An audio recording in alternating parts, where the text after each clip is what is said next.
बिस्मिल्लाहिर्रहमानिर्रहीम। आज का सवाल ये है कि हम कब तयम्मुम कर सकते हैं और किन किन चीज़ों से कर सकते हैं। ये एक अहम सवाल है क्योंकि हमारी ज़िंदगी के आम मामूलात में वज़ू और गुस्ल करने के लिए पानी का इस्तेमाल होता है, निस्बतन तयम्मुम का इस्तेमाल बहुत कम होता है। इस वजह से तयम्मुम के हवाले से लोग अपने दिलों में बहुत सारे अंदेशे और वसवसे रखते हैं। मैं उम्मीद करता हूँ कि आज की गुफ्तगू से इंशाअल्लाहुल अज़ीज़ आपके ये वसवसे और अंदेशे ख़त्म होंगे और आपके दिल में इत्मीनान पैदा होगा। देखें, जिस तरह पानी से वज़ू और गुस्ल करने का अल्लाह रब्बुल इज़्ज़त ने हमें हुक्म अता फ़रमाया, ये नस्स क़तई से साबित है। इसी तरह मट्टी से तयम्मुम करना भी नस्स क़तई से साबित है। कुरान मजीद के पारा नंबर 5 सूरह निसा में अल्लाह रब्बुल इज़्ज़त ने इरशाद फ़रमाया, व इन कुन्तुम मरदा औ अला सफ़रिन औ जाअ अहदुम मिनकुम मिनल गाइति औ लामस्तुमुन निसाअ फलम तजिदू माअन फतयम्ममू सईदन तय्यबा, कि अगर तुम मरीज़ हो या सफ़र पर हो या तुम में से कोई क़ज़ाए हाजत करे या बीवी से जिमा करे, फिर उसे पानी ना मिले तो वो पाक मट्टी से तयम्मुम कर सकता है। और फिर अल्लाह रब्बुल इज़्ज़त ने साथ ही तरीका भी बता दिया, फ़मसहू बेवजूहिकुम व ऐदीकुम, कि तुम अपने चेहरों और अपने हाथों का मसह करो। तो देखें, कुरान मजीद की नस्स क़तई से तयम्मुम साबित है, इसलिए तयम्मुम के हवाले से किसी तरह का अंदेशा और किसी तरह का वसवसा अपने दिल में रखना मुनासिब नहीं है। अब हम असल सवाल की तरफ आते हैं कि हम कब तयम्मुम कर सकते हैं।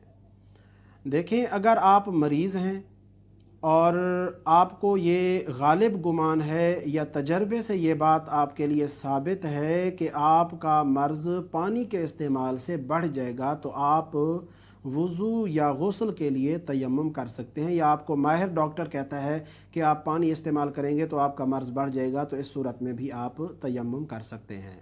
इसी तरह आप सफ़र पर हैं और आपके पास पानी मौजूद नहीं है और इर्द गिर्द एक एक मील तक पानी मौजूद नहीं है, आपको वज़ू या गुस्ल की हाजत है, तो आप वज़ू या गुस्ल के लिए तयम्मुम कर सकते हैं। इसी तरह आप नमाज जनाज़ा पढ़ने के लिए जाते हैं और वहाँ जब पहुँचते हैं देखते हैं कि अगर मैं वज़ू में मशगूल हूँगा तो नमाज जनाज़ा पढ़ लिया जाएगा, और चूँकि नमाज जनाज़ा बाद में पढ़ने की आपको इजाज़त नहीं है, इस वजह से आप फ़ौरन तयम्मुम करें और नमाज जनाज़ा में शरीक हो जाएँ। नमाज ईद का भी यही हुक्म है।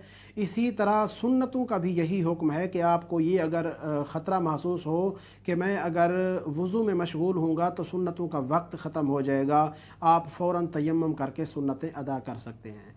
लेकिन 5 वक्त की नमाज़ों के लिए और नमाज जुमा के लिए आप तयम्मुम नहीं कर सकते, क्योंकि ये नमाज़ें अगर क़ज़ा हो जाएंगी तो बाद में इन्हें क़ज़ा के तौर पर पढ़ा जा सकता है, यानी इनका खलीफा मौजूद है। अब आते हैं दूसरे सवाल की तरफ कि किन किन चीज़ों से कर सकते हैं। आपने कुरान मजीद की आयत से समझा कि फ़तयम्ममू सईदन तय्यबा, पाक मट्टी से तयम्मुम करो, तो अल्लाह रब्बुल इज़्ज़त ने हमें पाक मट्टी से तयम्मुम करने का हुक्म फरमाया है। अब ज़मीन या ज़मीन की किस्म की किसी चीज़ से आप तयम्मुम कर सकते हैं। अब ज़मीन की किस्म में कौन कौन सी चीज़ें हैं, इसके लिए मैं आपको एक उसूल बता देता हूँ।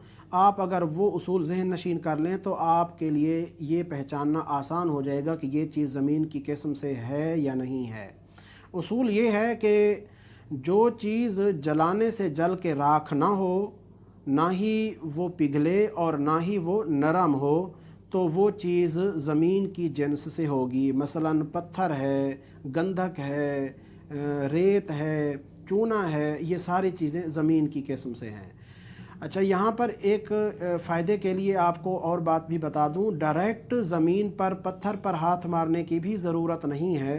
अगर ज़मीन के ज़र्रात किसी चीज़ के ऊपर मौजूद हैं और वो इतने ज़र्रात हैं कि आप उस चीज़ के ऊपर हाथ मारें तो वो ज़र्रात आपके हाथों को लग जाएं, तो उस चीज़ पर भी आप हाथ मार के तयम्मुम कर सकते हैं। मसलन प्लास्टिक पर वो ज़र्रात मौजूद हैं, आपके कालीन पर मौजूद हैं, किसी कपड़े पर मौजूद हैं, तो आप उस कपड़े पर, कालीन पर, प्लास्टिक पर, उस बर्तन पर हाथ मार के तयम्मुम कर सकते हैं। अल्लाह रब्बुल इज़्ज़त से दुआ है कि हम सबको दीन के मसाइल सीखने की, उन पर अमल करने की तौफ़ीक़ अता फ़रमाए।